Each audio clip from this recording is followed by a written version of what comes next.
مولا سے اپنے ملتا ہے بندہ نماز میں، اٹھ جاتا ہے جدائی کا پردہ نماز میں، آ پہنچا خاص اپنے شہنشاہ کے حضور،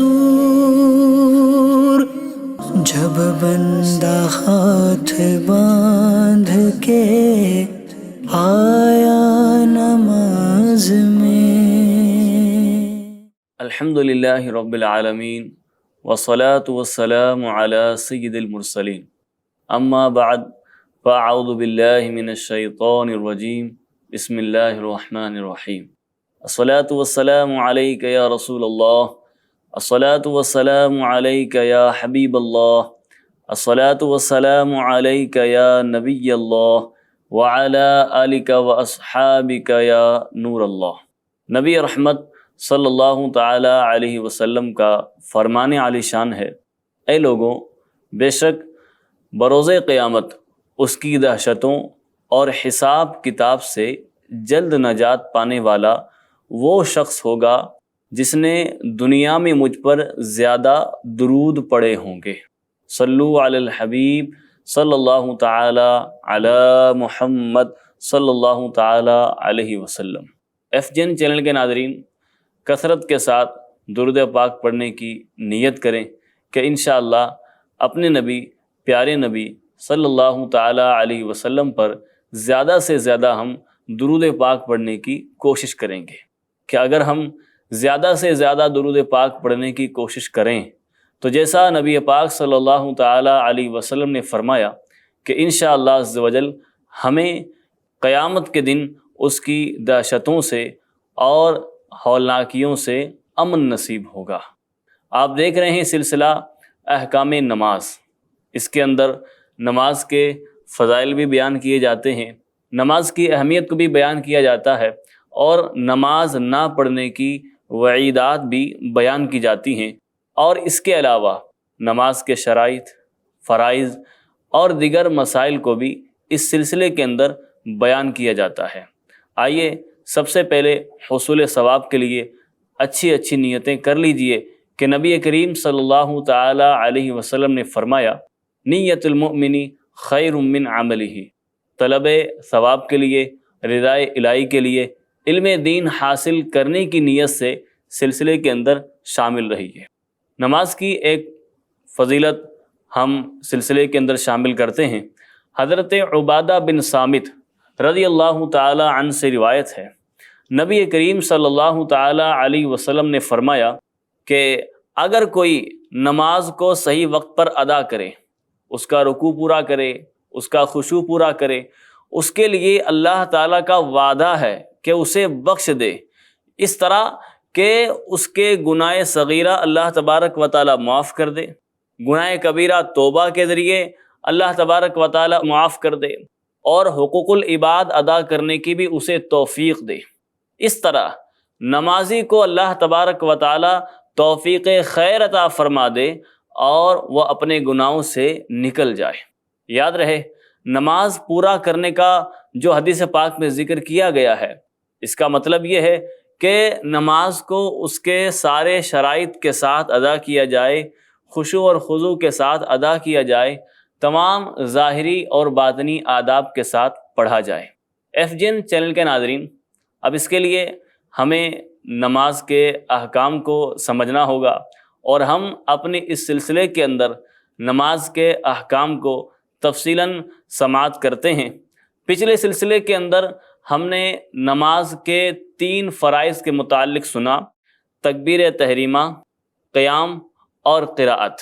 نماز کے اندر کل 7 فرائض ہیں: تکبیر تحریمہ، قیام، قراءت، رکوع، سجدہ، قاعدہ اخیرہ اور خروج بسنعہ۔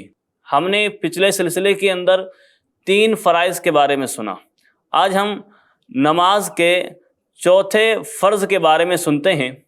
چوتھا فرض ہے رکوع کرنا، یعنی اتنا جھکنا کہ ہاتھ بڑھائے تو گھٹنے کو پہنچ جائے، یہ رکوع کا ادنا درجہ ہے، ادنا حد ہے۔ اور پورا رکوع یہ ہے کہ پیٹھ بالکل سیدھی بچھا دے۔ اگر امام رکوع میں ہوں اور کوئی نمازی سیدھے کھڑے ہو کر تکبیر تحریمہ کہے اور پھر امام کے رکوع سے سر اٹھانے سے پہلے ہی رکوع میں چلا جائے تو اسے رکعت مل گئی۔ لیکن اگر امام نے رکوع سے سر اٹھا لیا، اب اگر اس نے رکوع کے اندر شمولیت اختیار کی تو گویا کہ اسے یہ رکعت نہیں ملی۔ جس شخص کی کمر جھکی ہوئی ہو اور حد رکوع تک اس کی کمر جھکی ہوئی ہو، یعنی اس قدر وہ جھکا ہوا ہے کہ وہ ہاتھ بڑھاتا ہے تو گھٹنے تک بآسانی اس کے ہاتھ پہنچ جاتے ہیں، تو وہ پھر رکوع کے لیے سر سے اشارہ کرے گا۔ ناظرین کرام، یہاں پر ایک مسئلہ یاد رہے کہ رکعت پانے کے لیے دوڑ کر مسجد کے اندر دوڑ کر جماعت کے اندر شامل ہونا یہ مکروہ اور ممنوع ہے۔ اس کی ممانعت کئی حدیث پاک میں موجود ہے، حتیٰ کہ بعض صحابہ کرام علیہم الرضوان نے سید عالم صلی اللہ تعالی علیہ وسلم کے پیچھے نماز ادا کرنے کے لیے جلدی کی تو حضور نبی رحمت صلی اللہ تعالی علیہ وسلم نے انہیں بھی منع کر دیا اور فرمایا نماز کے لیے سکون اور اطمینان کے ساتھ آؤ۔ اب علماء کرام نے اس کی مختلف حکمتیں بیان کی ہیں کہ نبی رحمت صلی اللہ تعالی علیہ وسلم نے نماز پانے کے لیے دوڑنے سے منع کیوں کیا ہے۔ ایک حکمت یہ ہے کہ چونکہ حضور صلی اللہ تعالی علیہ وسلم کے فرمان کے مطابق جو شخص نماز کا ارادہ کرنے والا ہے وہ گویا نماز ہی میں ہے کہ ان قریب وہ اسے ادا کرے گا، لہذا اسے چاہیے کہ وہ نماز کے آداب کا خیال رکھے، خلاف ادب کوئی بھی کام نہ کرے، اور نماز کے لیے اس طرح دوڑنا یہ بھی خلاف ادب ہے۔ دوسری حکمت بیان کرتے ہوئے علماء فرماتے ہیں کہ عموماً دوڑنے والے شخص کا سانس پھول جاتا ہے، اگر وہ اسی حالت کے اندر نماز میں شامل ہوگا تو نماز کے اذکار کو احسن انداز سے ادا نہیں کر پائے گا، خشوع اور خضوع کے اندر بھی الگ خلل ہوگا، حالانکہ خشوع اور خضوع یہ شرعاً نماز کے اندر مطلوب ہے۔ تیسری حکمت یہ ہے کہ نماز کی طرف زیادہ قدم چل کر جانا باعث ثواب ہے، ہر قدم پر ایک نیکی ملتی ہے، لیکن اگر کوئی دوڑ کر نماز کی طرف گیا، بھاگ کر نماز کی طرف گیا تو اس صورت میں اس ثواب کے اندر کمی ضرور واقع ہوگی، اس کے قدم ضرور کم ہو جائیں گے۔ اور چوتھی حکمت یہ بیان کی کہ دوڑنے کی وجہ سے چونکہ گرنے کا، چوٹ لگنے کا اندیشہ ہوتا ہے اور اس طرح اپنے لیے تکلیف کے اسباب اختیار کرنا یہ شریعت کے اندر منع ہے۔ اس لیے اگر امام رکوع میں ہو تو بھی اگر مسجد کے اندر داخل ہو جائیں تو آہستہ قدموں کے ساتھ امام کے ساتھ شامل نماز ہوں، جتنی رکعت مل جائیں ان کو امام کے ساتھ ادا کریں، جو باقی رہ جائیں ان کو امام کے سلام پھیرنے کے بعد مکمل کر لیں۔ اور یاد رہے اس کے علاوہ بھی مسجد کے اندر دوڑنا اور زور سے قدم رکھنا جس سے دھمک پیدا ہو، لہذا نمازی کو چاہیے کہ وہ حضور صلی اللہ تعالی علیہ وسلم کے فرمان پر عمل کرتے ہوئے، مسجد کے آداب کا خیال کرتے ہوئے سکون اور اطمینان کے ساتھ آ کر جماعت کے اندر شامل ہو۔ اگر کوئی رکعت چھوٹ جاتی ہے تو اسے امام کے سلام پھیرنے کے بعد ادا کر لے۔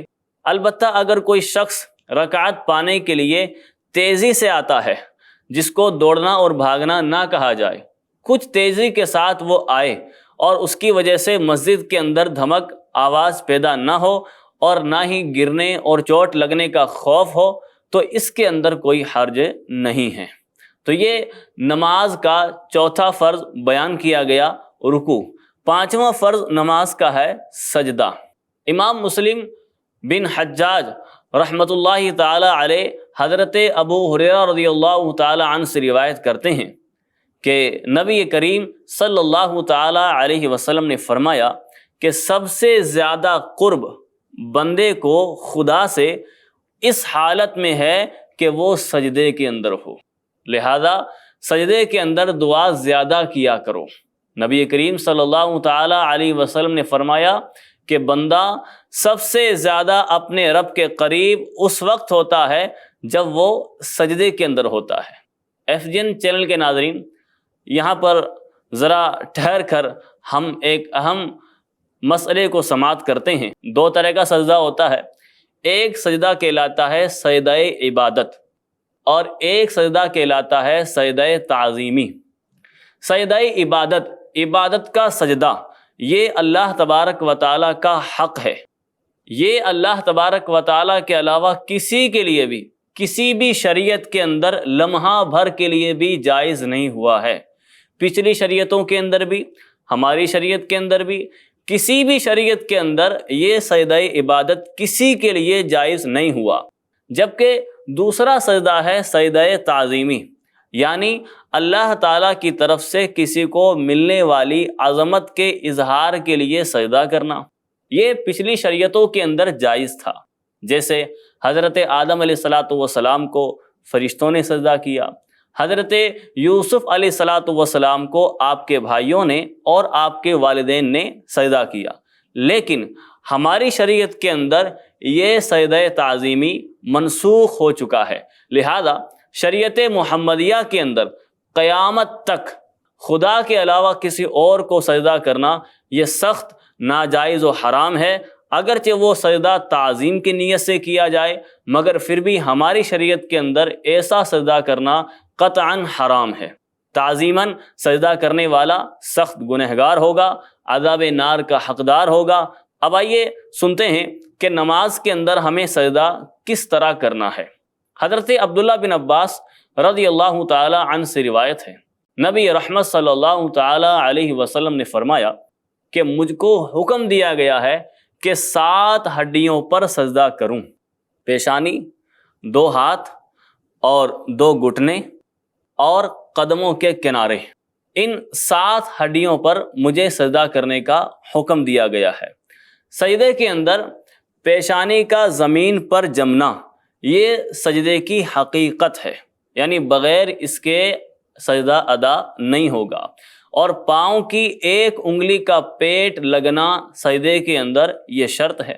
اب جمنے کا مطلب یہ ہے کہ سجدہ اس طرح ہو کہ زمین کی سختی محسوس ہو۔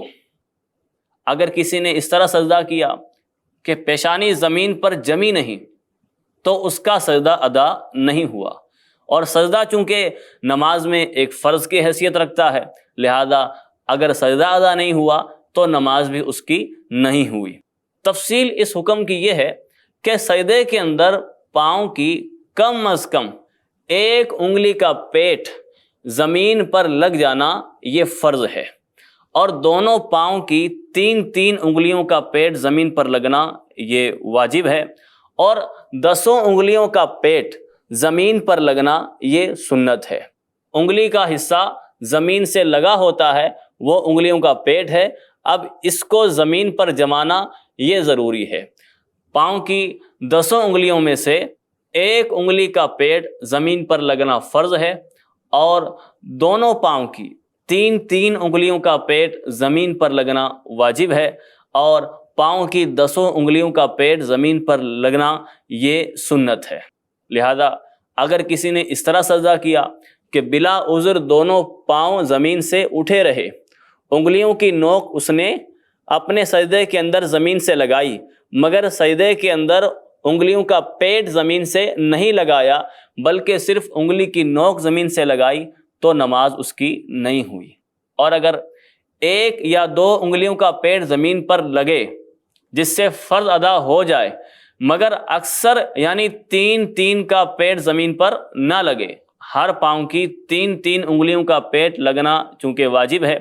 اب اگر کسی نے 2 انگلیوں کا پیٹ زمین پر لگایا لیکن ہر پاؤں کی 3 انگلیوں کا پیٹ زمین پر نہیں لگایا، تو اگر ایسا بھول سے ہوا ہے تو فقہا فرماتے ہیں کہ اس پر سجدہ سہو واجب ہے، اور ایسا جان بوجھ کر کیا ہے تو نماز اس کی مکروہ تحریمی ہوگی، واجب الاعادہ ہوگی، یعنی اس نماز کو پھر سے پڑھنا لازم ہے۔ انگلیوں کا زمین پر لگنا، اس کا کیا مطلب ہے؟ اس کا مطلب یہ ہے کہ انگلیاں مڑ کر قبلہ رو ہو جائیں، قبلے کی طرف ہو جائیں، اس کو پیٹ لگنا کہا جاتا ہے۔ سیدی اعلیٰ حضرت رحمۃ اللہ تعالی علیہ بھی لکھتے ہیں کہ سجدے کے اندر فرض ہے کہ کم از کم پاؤں کی ایک انگلی کا پیٹ زمین پر لگا ہو، اور ہر پاؤں کی اکثر انگلیوں کا پیٹ زمین پر جمنا یہ واجب ہے۔ پھر فرمایا کہ اگر پاؤں کی انگلیوں کے سرے زمین پر ہوں اور کسی بھی انگلی کا پیٹ زمین پر بچھا ہوا نہ ہو تو سجدہ اس طرح باطل ہوگا، نماز اس طرح باطل ہوگی۔ FGN چینل کے ناظرین، اس مسئلے سے نہ جانے کتنے لوگ غافل ہیں۔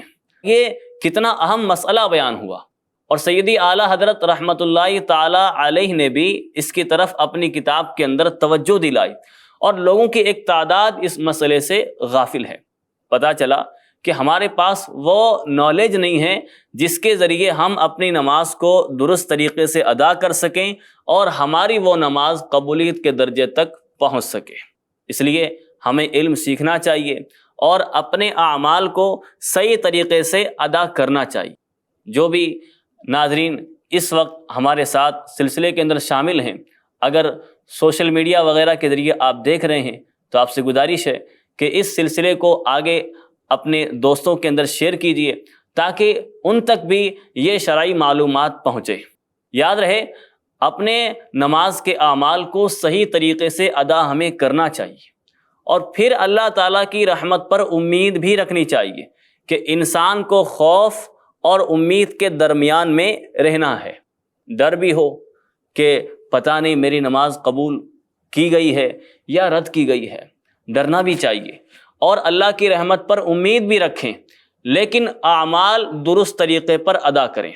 صرف فارمیلٹی پوری کرتے ہوئے ادا نہ کریں، بلکہ خدا کا حکم ہے، اس لیے اس کے طریقے سیکھیں اور ان طریقوں کے مطابق عبادت کو ادا کرنے کی کوشش کریں۔ ہم سن رہے ہیں کہ نماز کے اندر سجدہ یہ فرض ہے۔ اگر کوئی شخص کسی عذر کی وجہ سے، مجبوری کی وجہ سے پیشانی زمین پر نہیں لگا سکتا تو صرف ناک سے سجدہ کرے، ناک لگائے۔ پھر بھی فقط ناک کی نوک لگنا کافی نہیں ہے، بلکہ ناک کی ہڈی زمین پر لگنا یہ ضروری ہے۔ پیشانی کا سجدے کے اندر زمین پر لگانا یہ فرض ہے، اور ناک کی ہڈی کا لگانا واجب ہے، اور واجب کو اگر کسی نے ترک کیا تو بھی نماز مکروہ تحریمی ہوگی، واجب الاعادہ ہوگی، اس نماز کو پھر سے پڑھنا ہوگا۔ یاد رہے، ہر رکعت کے اندر 2 بار سجدہ کرنا فرض ہے۔ آئیے سجدے کے کچھ آداب اور اس کی سنتیں عرض کرتے ہیں۔ سجدے میں جانے کے لیے اور سجدے سے اٹھتے وقت اللہ اکبر کہنا سنت ہے۔ 3 بار سجدے کے اندر سبحان ربی الاعلیٰ پڑھنا چاہیے۔ ہتھیلیاں زمین پر رکھیں، انگلیاں ملی ہوئی ہوں اور قبلہ رو رہیں، قبلے کی طرف ان کا رخ رہے۔ مرد کے لیے اس طرح سجدہ کرنا سنت ہے کہ بازو کروٹوں سے اور رانے پیٹ سے جدا ہوں، کلائیاں زمین پر بچھی ہوئی نہ ہوں۔ ہاں، اگر صف کے اندر ہوں، جماعت کے ساتھ نماز ادا کر رہے ہوں تو بازو کروٹوں سے جدا نہ رکھیے، کیونکہ اس طرح کرنے سے پاس والوں کو تکلیف کا اندیشہ ہے۔ جو قریب میں نمازی حضرات ہوں گے ان کو تکلیف کا اندیشہ ہے، اس لیے اگر جماعت کے ساتھ نماز پڑھیں تو بازو کو کروٹوں سے جدا نہ رکھیں، اور سجدے میں جاتے ہوئے پہلے زمین پر گھٹنا رکھیں، اس کے بعد پھر ہاتھ کو رکھیں، اس کے بعد ناک کو زمین پر ٹکائیں اور پھر پیشانی کو زمین پر رکھیں۔ اسی طرح جب سجدے سے اٹھنا ہو تو پہلے پیشانی کو اٹھائیں، پھر ناک کو اٹھائیں، پھر اپنے ہاتھوں کو اٹھائیں اور پھر اپنے گھٹنوں کو اٹھائیں اور سیدھے کھڑے ہو جائیں۔ ناظرین کرام، ایک بہت اہم مسئلے کی نشاندہی کرنا چاہتا ہوں۔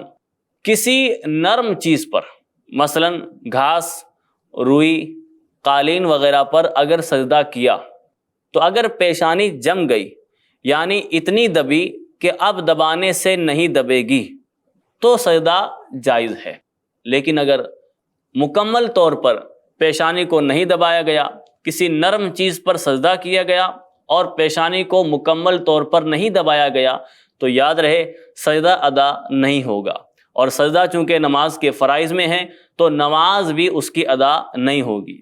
بعض جگہ سردیوں کے موسم میں مسجد کے اندر کارپیٹ بچھایا جاتا ہے، بلکہ کچھ جگہوں پر اس کے نیچے ایک فوم بھی بچھا دیتے ہیں، اور ان لوگوں کو پھر سجدہ کرنے میں اس بات کا لحاظ کرنا بہت ضروری ہے کہ اگر پیشانی اچھی طرح وہاں پر نہ دبی تو نماز ہی نہ ہوگی، اور ناک کی ہڈی اگر نہ دبی تو نماز واجب الاعادہ ہوگی، نماز مکروہ تحریمی ہوگی۔ تو اس مسئلے کا خیال کرنا بہت ضروری ہے۔ مسجد کے جو ذمہ داران حضرات ہیں ان سے بھی گزارش ہے کہ اپنی مسجد کے اندر اس طرح کا کوئی کارپیٹ اور اس کے نیچے اس طرح موٹا فوم نہ بچھائیں کہ نمازی حضرات کو سجدہ کرنے کے اندر دقت ہو اور ان کے سجدے درست طریقے پر ادا نہ ہو سکیں۔